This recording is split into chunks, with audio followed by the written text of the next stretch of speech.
তোমার মন স্বচ্ছ, তাই ওদের ভেতরে থাকা মলিনতা তুমি দেখতে পাচ্ছ না। কিন্তু বাস্তব হলো এটাই যে এদের মন পাপে ভরা, কলঙ্কিত এরা প্রত্যেকে। লক্ষণ ঠিক বলেছে মহারাজ, ওনার প্রশ্ন ভিত্তিহীন। আমার ধর্ম এই পবিত্র সিংহাসনের সঙ্গে যুক্ত ভরত, আর আমি আমার ধর্ম পালন করতে বাধ্য। এখানে উপস্থিত সমস্ত অযোধ্যাবাসী আমার কাছে আমার সন্তান তুল্য, আমার পরিবারের অভিন্ন অঙ্গ, আর আমি আমার পরিবারের প্রতিটি সদস্যের কথা শুনব। বলো, কি বলতে চাও তুমি?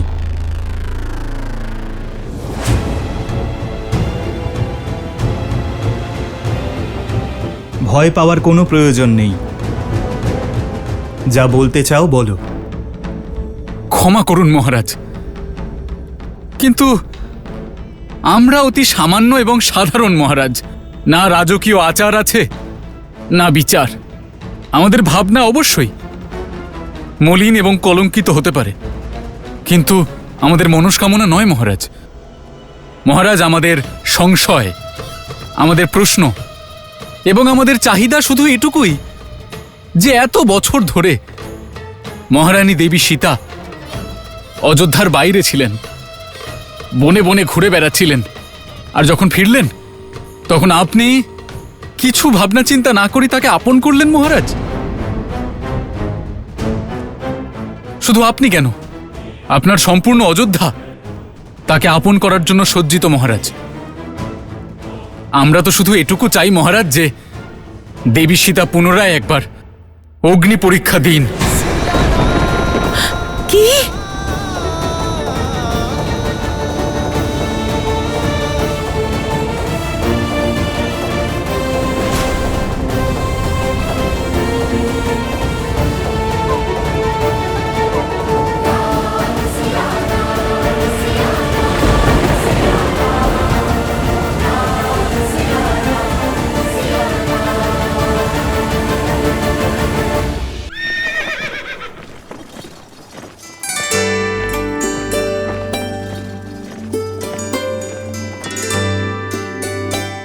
রাজভোগ আর মধুর পোয়া? মনে হচ্ছে সবার সূচি প্রস্তুত হয়ে গেছে। আরে এখন কোথায়? আরো অনেক জায়গা বাকি আছে, দেখুন। অদ্ভুত, মনে হচ্ছে আজ পর্যন্ত যাকে কেউ হারাতে পারেনি সেই অজেয় অমর শ্রী হনুমানকে আমরা ভাইয়েরা মিলে পরাজিত করে দেব। কি আমরা ওনার থেকে বেশি ভোজন করব? এখন তো সম্পূর্ণ সংসার এই সত্যটা জেনে গেছে যে আপনারা দুজন রঘুবংশের বংশধর। তাহলে এই গেরুয়া বস্ত্র কেন? রাজসিক বস্ত্র কেন পরনি? যখন মাতা আমাদের জন্য সব কষ্ট ভোগ করেন, তাহলে আমরা ওনার আগে সুখের অনুভূতি কি করে নিতে পারি? আমাদের মাতা এখনো তপস্যা করছেন, আর আমরা রাজসিক বস্ত্র পরে নেব? এ তো অসম্ভব। কিন্তু নিশ্চিন্ত থাকো, সব প্রস্তুত আছে। মন থেকে তো রঘুবংশীয় ছিলামই। একবার মাতা রাজসিক বস্ত্র ধারণ করুন, তারপর আমরাও রাজসিক বস্ত্র ধারণ করে নেব।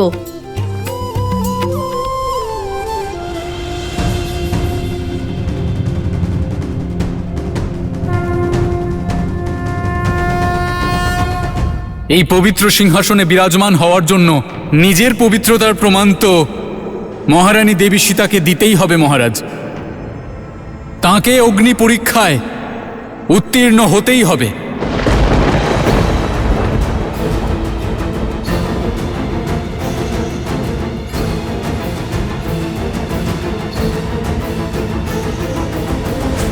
মহারাজ, আমি আপনার কষ্ট বুঝতে পারছি মহারাজ, কিন্তু কি করব? শৈশবকাল থেকেই অযোধ্যার থেকে, রঘুকুল থেকে এই প্রেরণাই পেয়েছি যে নিজের মনের কথা মুখে প্রকাশ করা উচিত, এবং তাও কোনো রকম লাগাম ছাড়াই এবং কোনো কপটতার আশ্রয় না নিয়ে।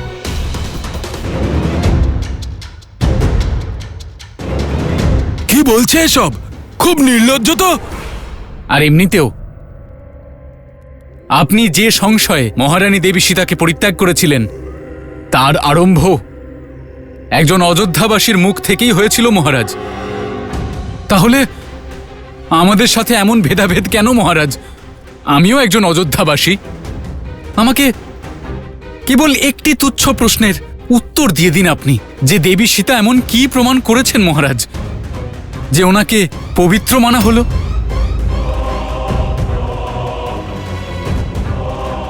এবং ওনাকে পুনরায় অযোধ্যায় বসবাস করার অনুমতি দেওয়া হলো? ও অনর্গল কথা বলে যাচ্ছে। মহারাজ, আপনি চুপ করে আছেন কেন? এর তো জিভ কেটে নেওয়া উচিত। এসব কি প্রশ্ন?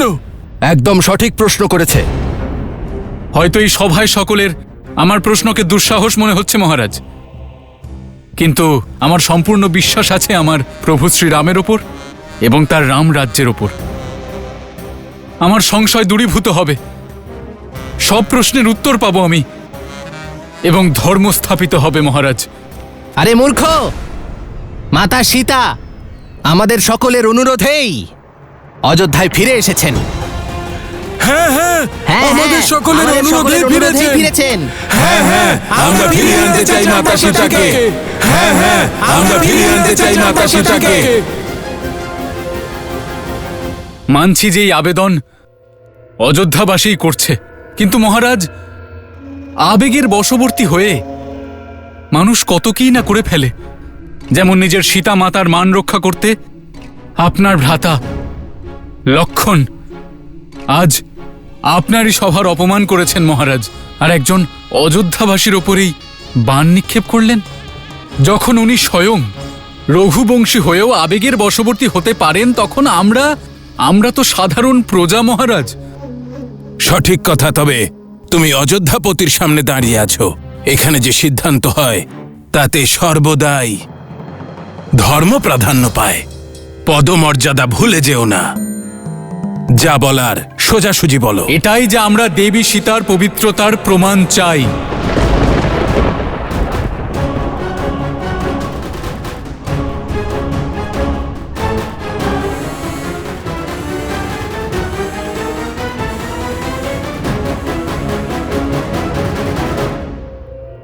মহারাজ, যখন রাবণের বন্দিদশা থেকে মুক্তি পেয়ে অযোধ্যার মহারানী অগ্নি পরীক্ষা দিয়েছিলেন, তাহলে এখন 13 বছর পর ফিরে আসার পরে কেন নয়? আর যেখানে উনি একা আসা সত্ত্বেও সতীত্বের প্রমাণ চাওয়া হয়েছিল, তাহলে এখন দুজন পুত্রকে নিয়ে ফেরা সত্ত্বেও কেন নয় মহারাজ? মৌন হও দুষ্ট! লক্ষণ,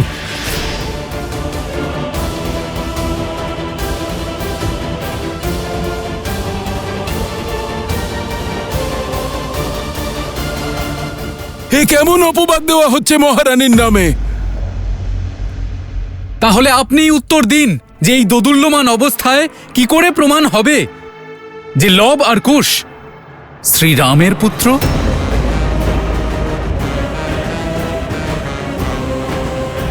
আর কি প্রমাণ আছে যে ওই দুজন রঘুকুলেরই অংশ?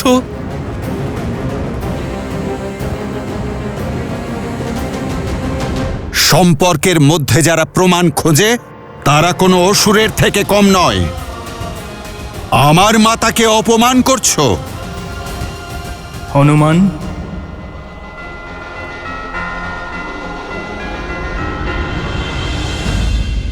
মহারাজ, আমি আপনার একজন তুচ্ছ প্রজা, যে নিজের রাজার কাছে কেবল এটুকু জানতে চায় যে কিসের ভিত্তিতে মহারানী দেবী সীতাকে পবিত্র মানা হয়েছে, কিসের ভিত্তিতে তাকে পুনরায় অযোধ্যায় স্থান দেওয়া হলো, আর কোন ধর্মের ভিত্তিতে আপনি তাকে আপন করেছেন মহারাজ?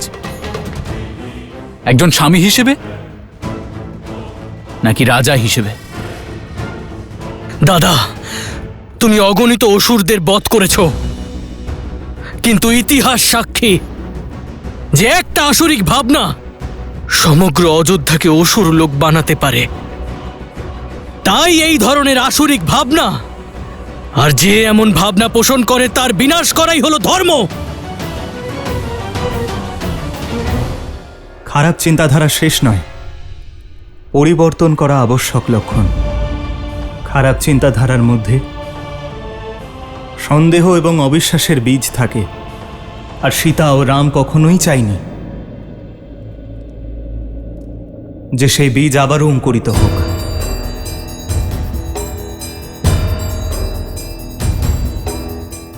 তুমি আমার কাছে সীতার পবিত্রতা নিয়ে প্রশ্ন করছো তো? আমায় জিজ্ঞেস করছো আমি একজন স্বামীর ধর্ম পালন করছি না রাজার?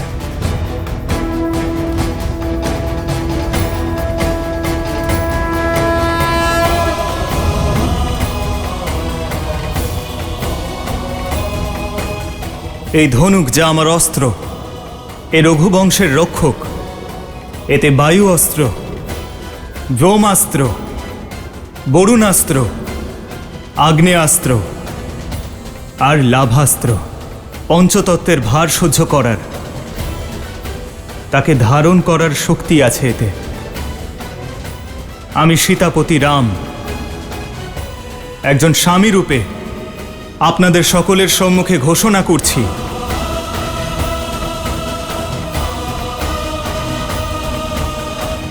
যে গঙ্গার মতো পবিত্র আমার সীতা, মিথিলার অকালের কাল মহাসতী সীতার ওপর না আমার কোনোদিন সন্দেহ ছিল, আর না তার কোনো কার্যে আমার সন্দেহ হয়েছে।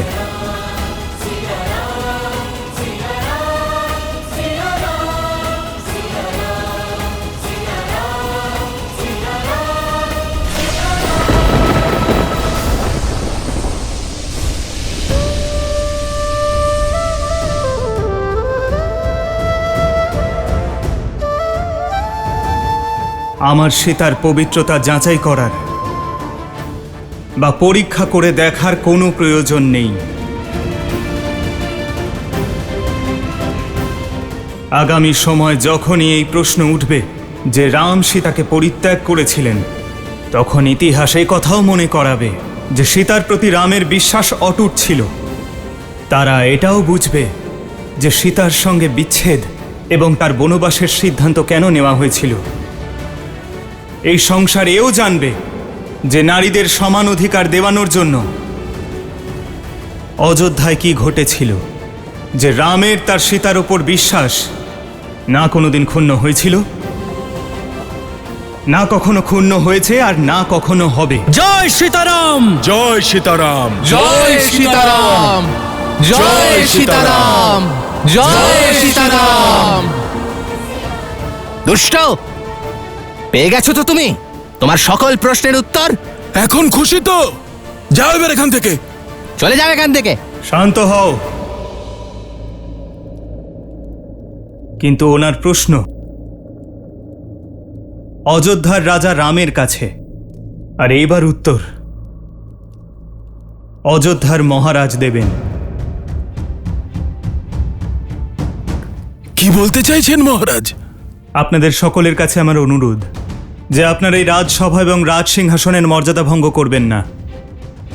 আজ একটি প্রশ্ন যুগ যুগ ধরে চলে আসা অযোধ্যার রাজপ্রাসাদের মর্যাদাকে ছিন্ন বিচ্ছিন্ন করেছে, আর এখন অযোধ্যার রাজসিংহাসনের মর্যাদা পুনরায় স্থাপন করার জন্য এই উচিত হবে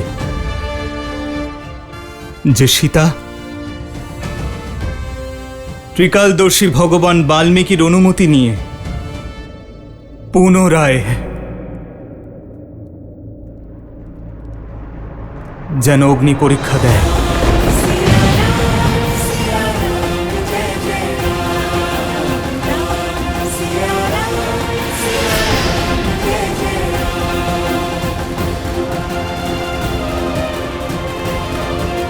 লোক অপবাদের নিষ্পত্তি হয়েছে, একথা ভেবে আমি সীতাকে অযোধ্যায় আনার ব্যবস্থা করেছিলাম। কিন্তু এখন মনে হচ্ছে যে আমার প্রজাদের মনে সন্দেহ এখনো অবশিষ্ট,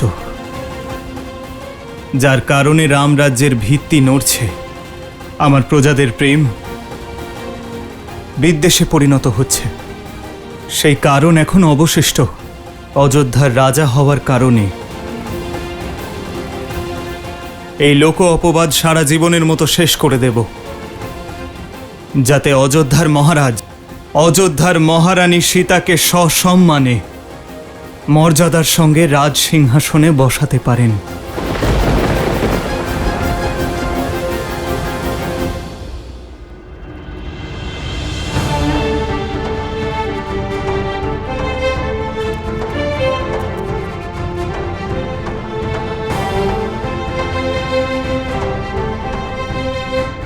কিন্তু দাদা আমার কথাটা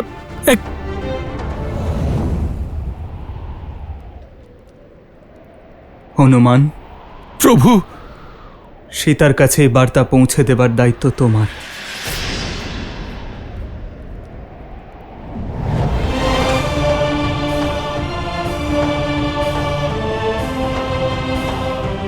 শ্রীরামের জয়! শ্রীরামের জয়! শ্রীরামের জয়! শ্রীরামের জয়! শ্রীরামের জয়!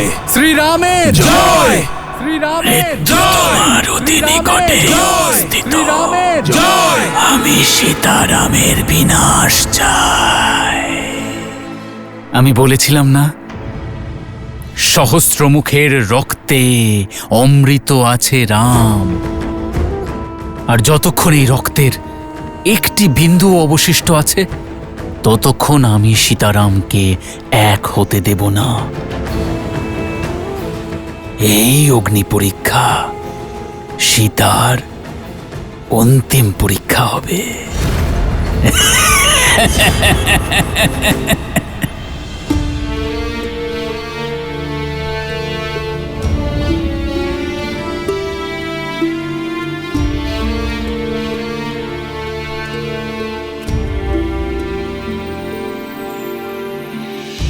प्रभु आदेश ना जाए टाला, पर दुविधा का मोड़ निराला।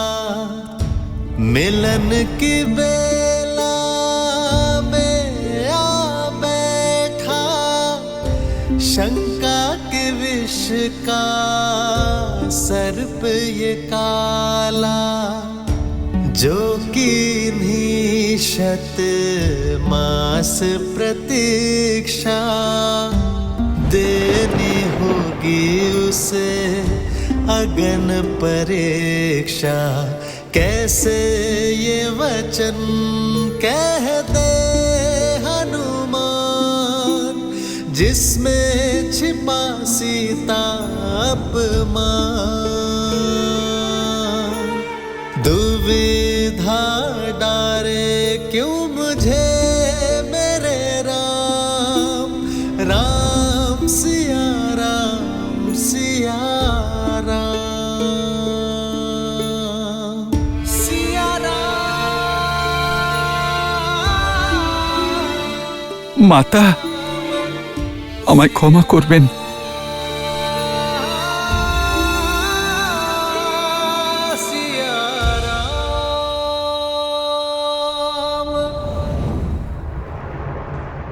হনুমান, মহারানী সীতা, আজ আপনাকে শেষবারের মতন পবিত্রতার প্রমাণ দিতে হবে, অর্থাৎ অগ্নি পরীক্ষা দিতে হবে। এ আমাদের মাতার অপমান।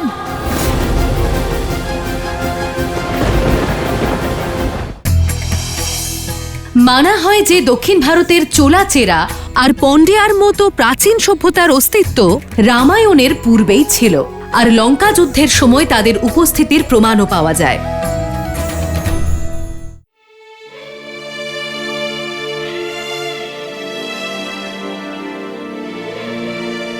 আমি জানি হনুমান, প্রস্তুত হতে একটু সময় লেগে গেল না? তুমি তো তোমার মাতাকে চেনোই।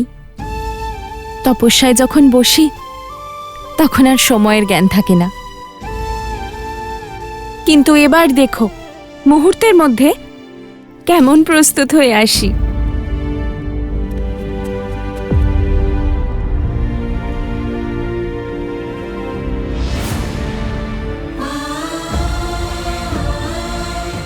হনুমান,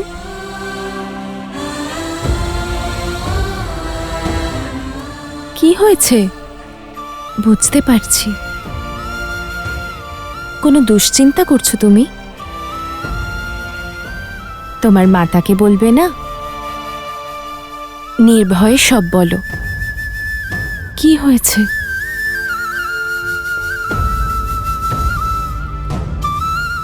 চুপ করে থেকো না হনুমান।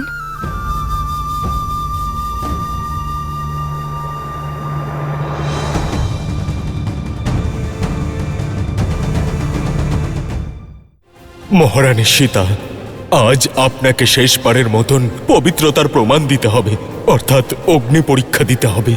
এ আমাদের মাতার অপমান।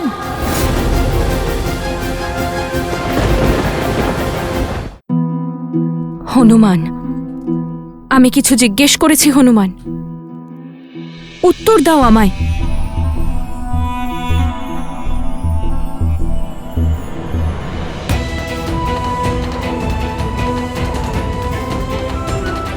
হনুমান, উত্তর দাও। এ তোমার মাতার আদেশ।